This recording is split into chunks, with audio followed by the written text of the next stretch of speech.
किसी कामना के वश अगर हम दीप लगा रहे हैं या हमारे मन में कोई भाव उत्पन्न है और हम बाबा से कहना चाहते हैं कि बाबा मेरा ये कार्य है आप पूर्ण करिएगा, तो फिर शिव मंदिर में भी लंबी बाती का दीप आप प्रदोष या सोमवार की अष्टमी या सोमवार या आप शिवरात्रि को बाबा से निवेदन कर कर लगा सकते हैं। हाँ, विशेष जब कोई एक बहुत बड़ी बात हो और आपके कार्य में कहीं अटकल हो रही हो, तो एक ही दीप में दो बाती शिव और शक्ति, लंबी बाती बनाई शिव और शक्ति के नाम से, दो बाती एक साथ एक दीप में भी लगा सकते हैं। पर कब? जब विशेष कोई आपका कार्य हो और वो अटक रहा हो, विशेष कोई कार्य, और आप बाबा से प्रार्थना कर रहे हो, तो दो बाती का भी प्रयोग आप कर सकते हो। ऐसे शिव तत्व को जान, व्यापार व्यवसाय नहीं चल रहा हो, नौकरी सर्विस नहीं मिल रही हो, बहुत तकलीफ हो, 7 बेलपत्री केसर को घिसकर चंदन बनाकर बेलपत्री पर बीच वाली पत्ती पर ओम लिखना है। दोनों पत्तियों पर भी एक आद्यशक्ति जगदम्बा के नाम की केसर की बिंदी लगाना है, दूसरे में श्री गणेश रिद्धि सिद्धि के नाम की बिंदी लगाना है। शिव जी पर समर्पित करते जाना, शंकर को चढ़ाते जा। सोमवार की अष्टमी के दिन भगवान शंकर को बेलपत्र समर्पित जरूर करना चाहिए, वो भी शाम के समय पर। आप लोग तो जानते होंगे कि सोमवार की जो अष्टमी होती है,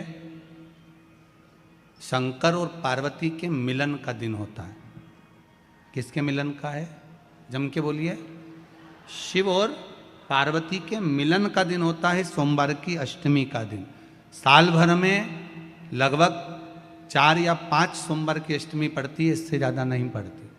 पर भाग्यशाली हो आप सब, अब की बार तो लाइन से 2 बार पड़ रही है, शायद एक 27 दिसंबर की पढ़ना चाहिए और एक 10 जनवरी की पढ़ना चाहिए, जहाँ तक ऐसा उम्मीद है। अभी देखा नहीं पंचांग, पर ऐसा उम्मीद है कि 27 दिसंबर की पढ़ना चाहिए और 10 जनवरी की पढ़ना चाहिए, सोमवार अष्टमी। शिव और पार्वती के मिलन का दिन होता है सोमवार की अष्टमी। इसमें मां जगत जननी जगदम्बा अपनी 64 योगिनियों को लेकर शंकर भगवान के सामने नृत्य करती हैं जब सोमवार की अष्टमी पड़ती है। जैसे शिवरात्रि का महत्व होता है, उसी तरह सोमवार की अष्टमी का महत्व होता है।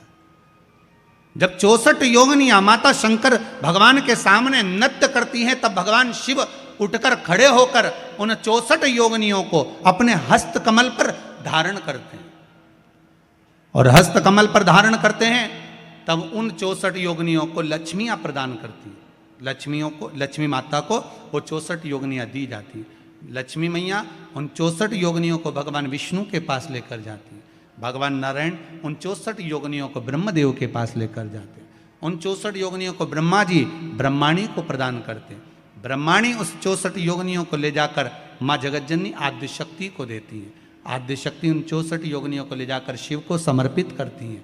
शंकर भगवान की कथा कहती है, सोमवार की अष्टमी पढ़ने वाले दिन अगर बेलपत्र पर केसर का भाग लगाकर, ओम लिखकर केसर का ही तिलक लगाकर माँ आद्य शक्ति गणेश जी रिद्धि सिद्धि के नाम से 7 बेलपत्र शिव को समर्पित कर कर लाल वस्त्र में उसको बांधकर, जिसका व्यापार व्यवसाय या नौकरी सर्विस नहीं हो, बहुत कष्ट चल रहा हो, बहुत जिंदगी में दुख चल रहा हो, उसको 2-1 महीना रख कर देखो, बाबा लाइन लगा देगा आपकी संपदा की ओर, आपका हाथ पकड़ देगा। सोमवार की अष्टमी शिव को रिझाने की होती है, भगवान शंकर को मनाने के लिए, शिव को प्राप्त करने का एक साधन है। जिन लड़का लड़कियों का विवाह नहीं होता, तो अमर कथा पार्वती जी को, अमर कथा केवल जगत जननी जगदम्बा अम्बा पार्वती को सुनाई दी। हाँ, कथा एक स्त्री के जीवन में जब आती है तो वो कथा को जनमानस को परोस देती है, परोस।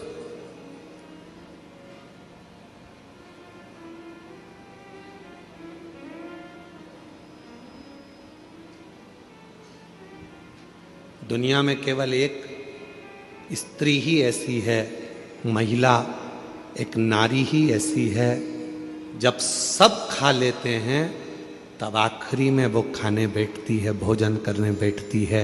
जो मिल गया उसमें भी उसकी तृप्ति होती है, नहीं मिला उसमें भी उसकी तृप्ति होती है। दूसरे को खाता हुआ, प्रेम से भोजन करता हुआ देखकर वो संतुष्ट हो जाती है, वो संतुष्ट हो जाती है। एक नारी, एक स्त्री।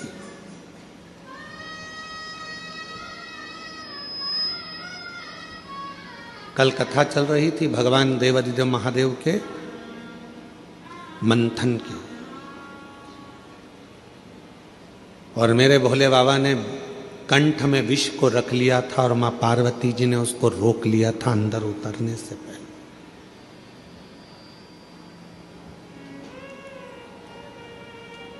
उतरने से पहले रोक लिया था। दुनिया के आधे से ज्यादा क्राइम घर में रहने वाली स्त्री रोक सकती है। घर में रहने वाली नारी, घर में रहने वाली एक महिला दुनिया में होने वाले आधे से ज्यादा क्राइम को रोक सकती है। कैसे रोकेगी? अपने पति को अच्छा उपदेश देकर, उसको समझाकर, अपने बेटे को अच्छा संस्कार देकर, अपनी बेटी को अच्छा ज्ञान देकर, अपने ससुर को अच्छा ज्ञान देकर, अपने पिता को अच्छा उपदेश देकर, अपने भाई को अच्छा ज्ञान देकर, उपदेश देकर। दुनिया में किसी सरकार की इतनी सामर्थ्यता नहीं है जो क्राइम को रोक सके। क्राइम को केवल एक रोक सकती है, वो घर की केवल नारी होती है जो अच्छे संस्कारों से इन क्राइम को रोक सकती है। एक कथा बचपन में पढ़ने को मिली थी, शायद हमें उम्मीद है कि आपने छत्तीसगढ़ वासियों ने भी इस कथा को जरूर पढ़ा होगा। हमने पढ़ा है अपने बचपन में, तो तुमने भी पढ़ा होगा। कथा सुनने को मिली थी, पढ़ने को मिली थी। एक छोटा सा बच्चा स्कूल में जाता है पढ़ने के लिए, उसको एक पेंसिल मिल जाती है। वो अपनी मम्मी को आकर बताता है, माँ मुझे ये पेन मिला है। माँ ने कुछ नहीं कहा। बच्चा दूसरे दिन स्कूल गया, कंपास चुरा कर ले आया। पेन का जो बॉक्स होता है बच्चा वो चुरा कर लेकर आ गया। माँ से कहा, माँ मैं आज बॉक्स लेकर आया हूँ। माँ ने कुछ नहीं कहा। थोड़े दिन बाद बच्चा एक किताब चुरा कर ले आया। माँ ने कुछ नहीं कहा। फिर बच्चा कॉपी चुरा कर लाया। माँ ने कुछ नहीं कहा। वो बच्चा धीरे धीरे धीरे धीरे धीरे धीरे एक नामी चोर बन गया। चोर बनकर एक दिन पकड़ा गया, थाने में बंद हुआ। पुलिस वालों ने उसको खूब मारा, अंदर बंद कर दिया। और बंद करने के बाद आखिरी में जज के सामने उसको खड़ा करा गया और उसको मृत्यु दंड की सजा मिल गई। मृत्यु दंड की जब सजा मिली तो उससे पूछा गया, तेरी अंतिम इच्छा क्या है? उसने कहा, मैं अपनी माँ के कानों में कुछ कहना चाहता हूँ, बस अंतिम इच्छा मेरी ये है। उसकी माता को बुलाया गया। उसके मरने के पहले जब माँ आई, उसकी माँ के कानों के अंदर उसने कुछ कहना चाहा। जाओ, तुम्हारा बेटा तुम्हारे कानों में कुछ कहना चाहता है।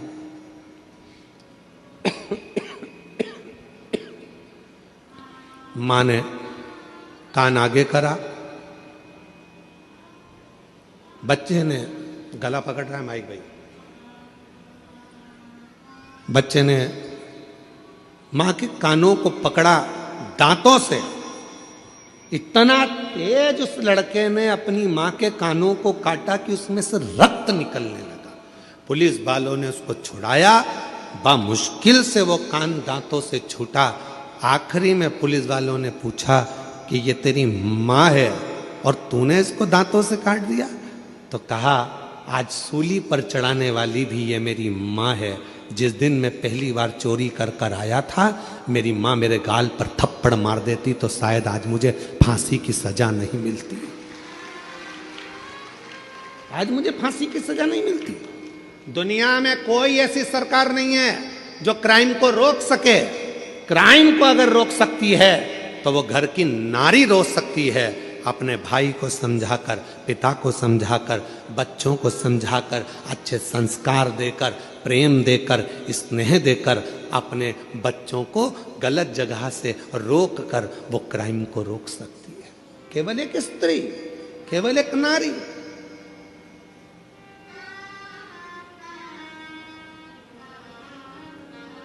उसको रोकना कठिन है, परंतु मां रोक सकती है, स्त्री रोक सकती है, नारी रोक सकती है।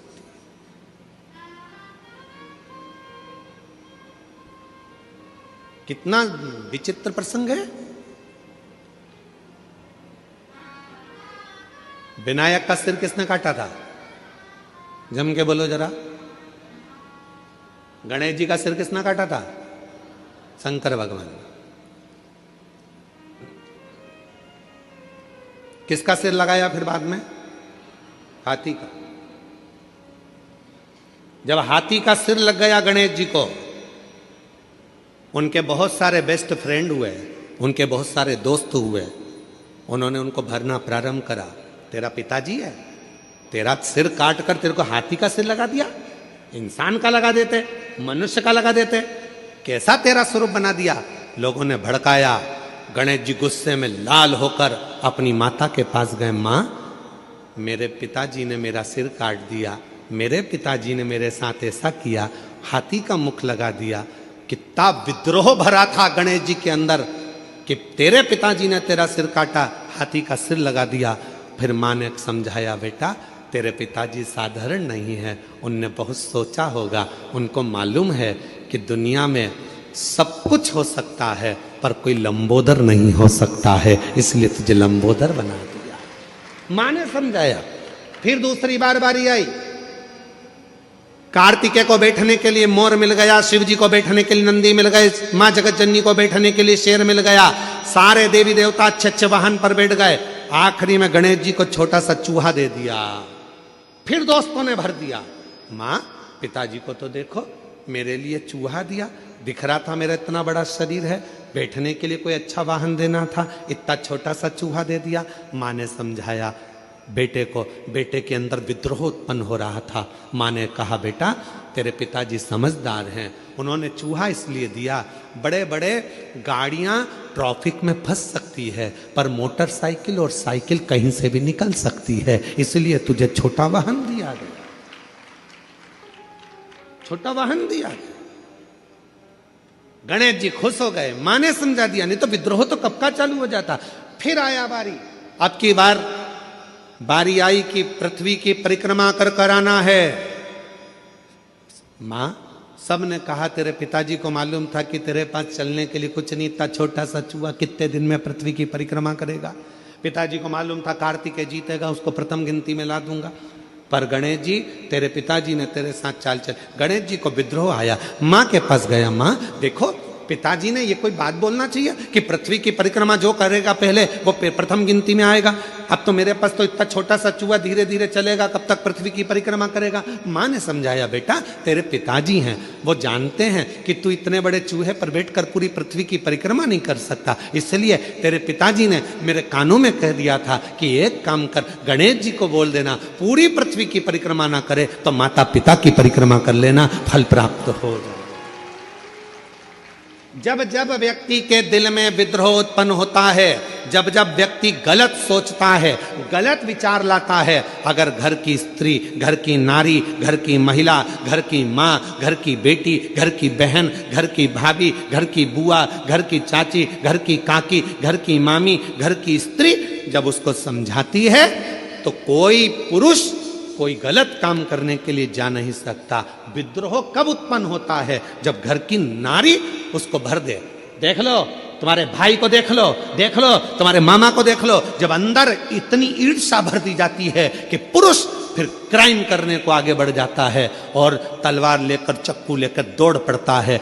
10 मिनट का क्रोध, उस व्यक्ति ने चक्कू मारा, 10 मिनट का क्रोध आया और मालूम पड़ा वो 10 मिनट का क्रोध उसकी 10 साल की जिंदगी को बर्बाद कर दिया। 10 साल की जिंदगी।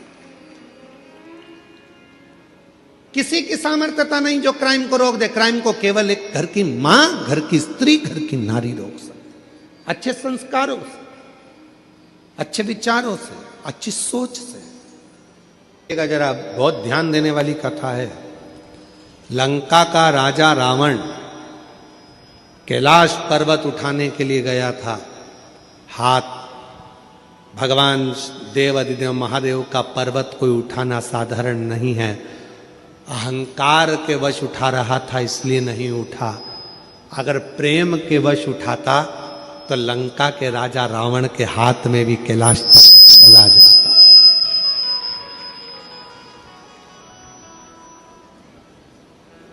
यदि प्रेम वश उठाता तो, और यदि प्रेम से लंका का राजा रावण अगर उठाता कैलाश पर्वत तो उसके हाथ में होता। पर वो पर्वत उठाते समय हाथ भगवान ने अपने पांव का अंगूठा थोड़ा सा नीचे करा भोलेनाथ ने, और हाथ टूटने लगे, दबने लगे। तब रावण ने भगवान शिव को पुकारा।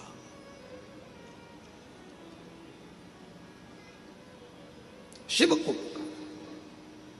उच्चारण किया भगवान शंकर के नाम का। भगवान शंकर को जो पुकारा, स्तुति करी है शिव की कि ये मेरे हाथ टूट रहे हैं, ये मेरे हाथ दब रहे हैं।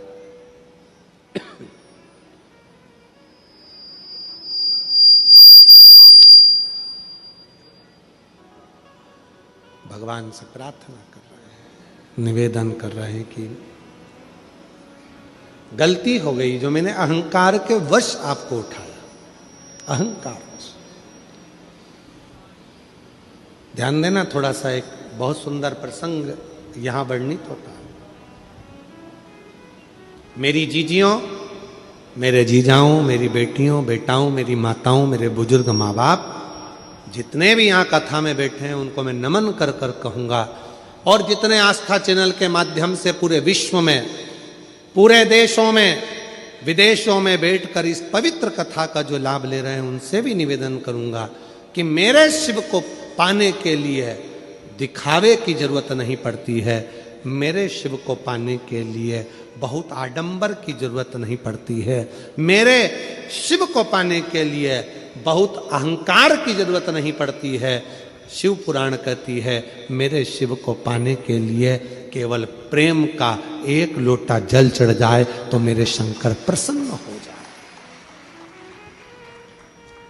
केवल प्रेम का एक लोटा जल सारी समस्या का हल। एक लोटा जल प्रेम का, वात्सल्यता का, स्नेह का, करुणा का, शक्ति भक्ति के साथ आप शिव जी को चढ़ाइए। शिव को तुम्हारे शक्ति से भी मतलब है, शिव जी को भक्ति से मतलब, भक्ति से।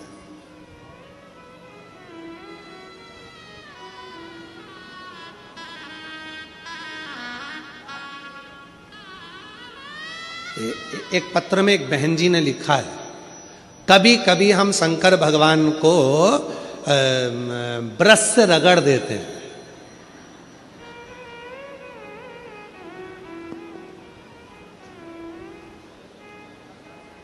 भगवान भोलेनाथ जी भी सोचते होंगे किसके हाथ में आ गया।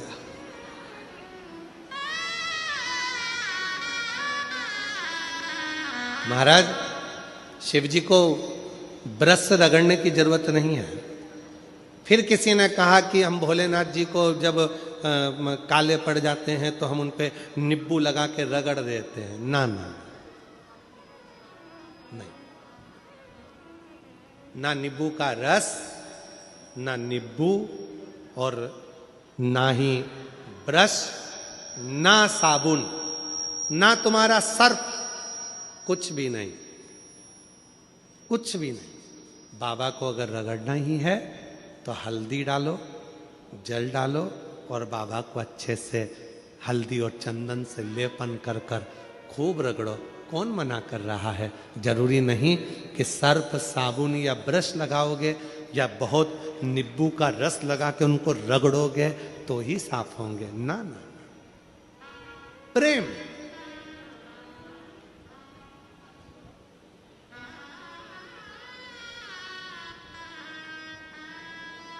और भगत के बस में है भोलेनाथ, भगत के वश में है भोलेनाथ। भगत बिना ये कुछ भी नहीं है, भगत बिना ये कुछ भी नहीं है, भगत की जान भगत के वश में है भोलेनाथ, भगत। प्रेम। लंका के राजा रावण ने अहंकार रखकर कैलाश पर्वत को उठाना चाहा, हाथ दब गए। 20 भुजा का बल, हजारों हाथों का बल लंका के राजा रावण ने लगा दिया, तो भी उठा नहीं पाए। अगर उठा नहीं था, प्रेम के बल पर उठा लेते, उठ जाते।